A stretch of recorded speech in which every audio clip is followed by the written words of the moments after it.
started with JT Taylor and I and Dick Gray pre-running for about 12 days together before the race. Just every day out on course, running around, staying in different towns like San Felipe and stopping around the course everywhere and really enjoying Baja.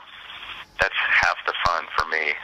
Probably 90% of the fun is the pre-running part and, having time to go meet different people and try different restaurants and just getting to know all the locals and all that kind of stuff. And we were making, really intricate notes. And this is all new stuff for JT because he had never really done these kind of notes. And so it was like, it was a lot to bite off. And so our notes were really intricate, and he had to learn some new computer programs, and it was I don't know how to say it. It was really a lot of work. I've run races where we won the Baja 1000 without GPS at all. The GPS units broke, and they were both linked together, so when one went down, the other one went down. And we lost our intercom, so we couldn't even talk to each other. And so I told JT that. I said, as long as we have a track to go on, we'll be fine. If we don't have the track, then, we'll still be fine because we have enough pre-running in. We know the course, and we started going over hand signals and different things so that in case everything went down, we'd still have something to go on. And so we had a great time pre-running, the three of us. Had no issues hardly at all. The biggest issue with the pre-runner was we broke a bolt that holds a caliper on, and so that was really nothing to fix. And we had to change 2 heim joints on the rear upper links. And besides that, the pre-runner was flawless the whole time. We ran about 3,000 miles of pre-running, and came home. I think we came home one time to go test the truck out in the desert. We went out and tested the race truck, and the race truck was perfect, and the lights on the race truck were absolutely flawless this time. And we tried some new lighting systems that really worked well during the race. And then on race day, we went to the start line. We're getting ready to go. We're like 5 cars from starting, and all of a sudden there was nothing happening. We're all just sitting there waiting, and then someone from Score came up and said that there was a jackknife semi-truck in the middle of the race course about 5 or 6 miles in, and all the cars were stuck and stopped, and that they were stopping the race. And they said that they were going to be bringing all those cars back to the start line, and it was going to take 20 minutes to an hour, so to just shut off our cars. So we shut off the car and waited, and then finally someone came back and said that we were going to be starting, and that we were just going to go at 5 miles an hour and just drive out to where the other cars are, which to us was we were kind of happy because racing through that mud bog in the wash is like a sewer. And when you have to run through all that mud and muck, you end up getting it all over you everywhere because it just comes over the top of the truck like a wave of water and just completely soaks you. And so we were pretty happy that we weren't going to have to soak ourselves in sewage. And we got out there. They restarted just the trophy trucks from that location out there where the jackknife trailer was once they got it out of the way. And from there, everything went really well over all the way to our first pit. Dick Gray jumped in at the first, well, it was actually mile 201. We did a fuel stop in Laguna Salada where we just took on some fuel so that we could go to our main pit, which is a pit that we used twice. So that logistically have one pit that was a major pit that would be used more than once. And so we did a fuel splash. Unfortunately, at the fuel splash, about 4 or 5 cars got by us. So I don't know if I would do that again. I think it just, I don't know. They used a fuel tower, and I think they put way too much fuel in. We really only needed to stop for 10 or 15 seconds. And it ended up taking like a minute or so, like a normal pit stop would. So then we went to our main pit at Borrego, got fuel and tires, and took off from there. And this time I had Dick Gray was my co-driver. And it wasn't more than 5 miles out of there, we hit a rock. And some of the notes that we took during pre-running, we took extensive notes, but somehow when they all got put into the GPS, something happened on race day where the GPSs, neither one of them would take the information because the file was too large. And so then I just said to JT, just put in whatever you can get to fit in there.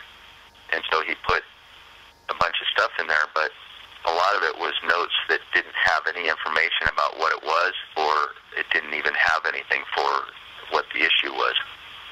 And so either we didn't know what we had and what we didn't have, we just knew that some stuff was missing. So we hit a rock that was missing off the notes. And, I mean, we knew it was there. It's just that you can't remember every single one. You know, so the GPS notes help you to remember those certain danger spots that you can't remember. And so we got one and changed it. It peeled the bead lock off of the wheel, and so we lost air pressure instantly. And changed that real quick. Got going again, and then I think it was going up this.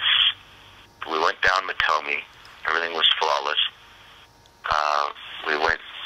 We passed quite a few race cars going down through Matomi, and then we went up Hatamote, I think it's called, and then we came down. We came down Hatamote. We had another fuel stop, fuel splash at mile 320. We took on another spare tire. And then we went to, I think it was Shanate.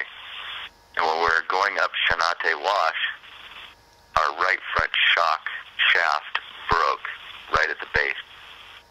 And so it broke the brake line. Didn't damage anything else, but it broke the brake line, so we had no brakes.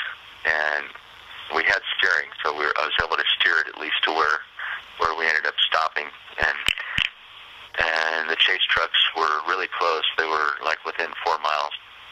So they came out, put a fresh shock on, and we had 2 studs broken on one of the rear wheels, one of the rear wheel hubs. So they went ahead and changed the hub, and then we took off again. Everything was good. That's when I noticed on the back side between Hatamote and Shanate, the whoops were so rough. It was like they were like vertical, like 3-foot whoops, but they were not like normal whoops where they're kind of rounded. These were more like 3-foot curbs, like straight up and down. So every single one that you hit gave you whiplash. And so today I'm sitting here, I mean, I can hardly move my head because my helmet's whipping back and forth. You know, with those Han-style devices, your head's able to move, and you can turn your head a little bit. So every one of those little ones lets your head go forward like 2 or 3 inches, and it's just enough to where, that constant movement just totally works your neck muscles. And so Dick did a great job.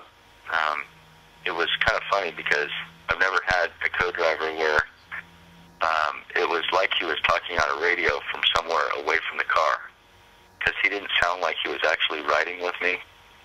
he he was like having, like, it was weird. It was like he wasn't in the car at all, because he was never excited or never, it was more like he was reading it from a script. He was just very calm, and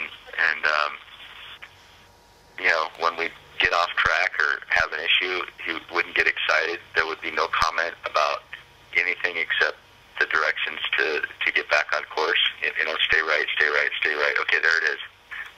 And it was really awesome. I mean, I was very surprised that someone could ride through something that rough and never have any excitement, or just was able to maintain this focus, on what the mission was. And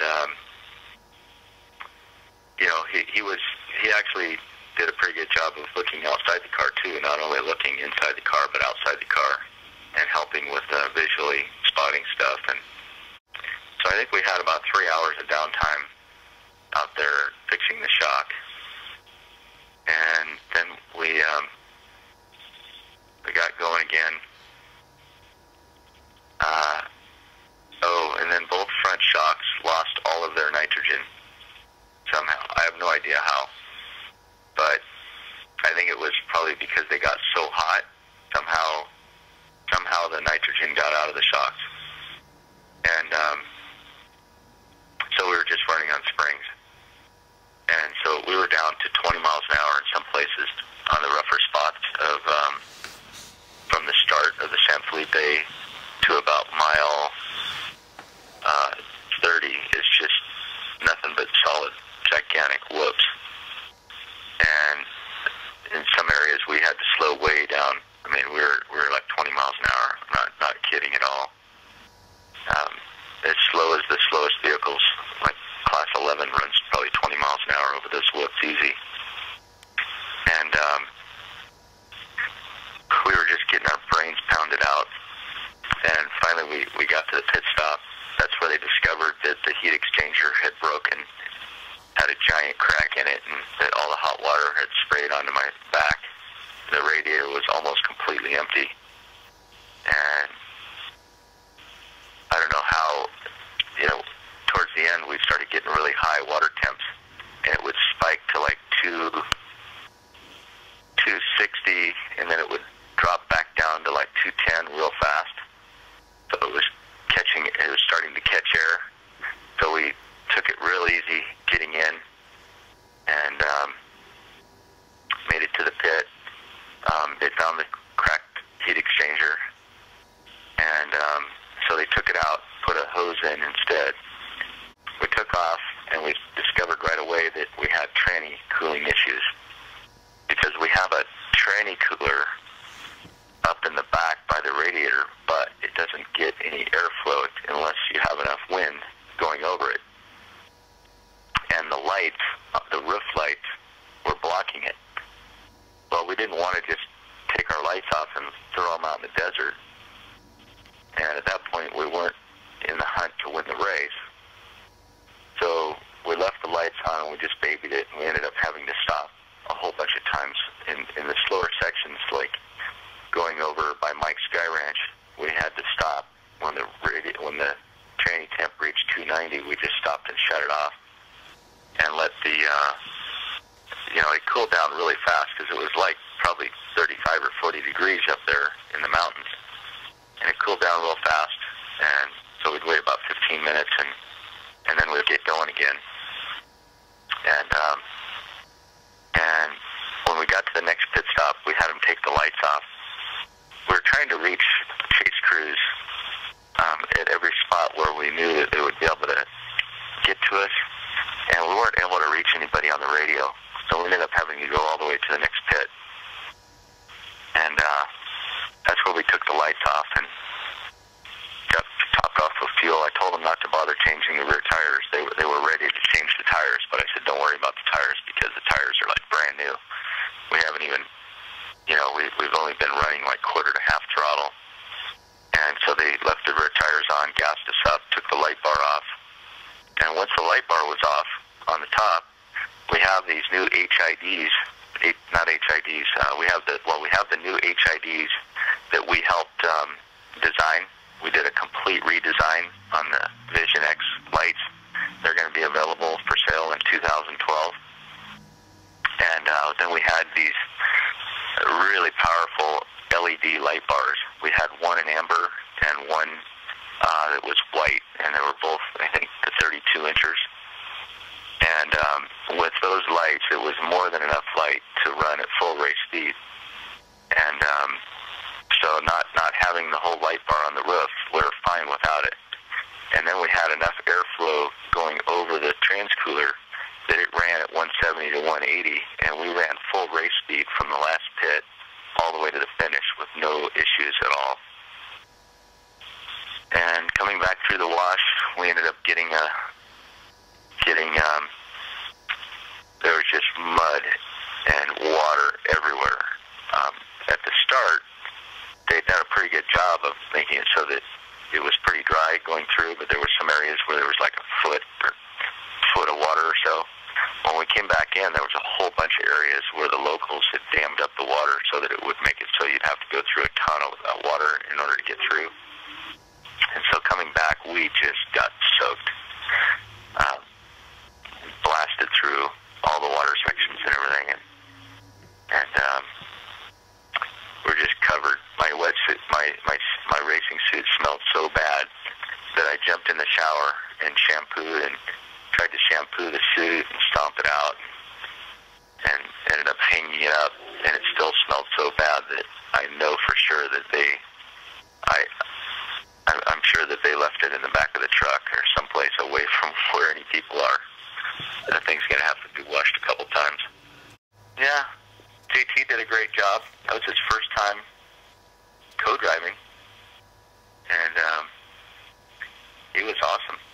Right on the money with everything, and we had a great time. It was a big challenge. You know, even I've never not finished a Baja 1000. Nice thing about the 1000 is that you know, the closure times are always plenty of time to make it through.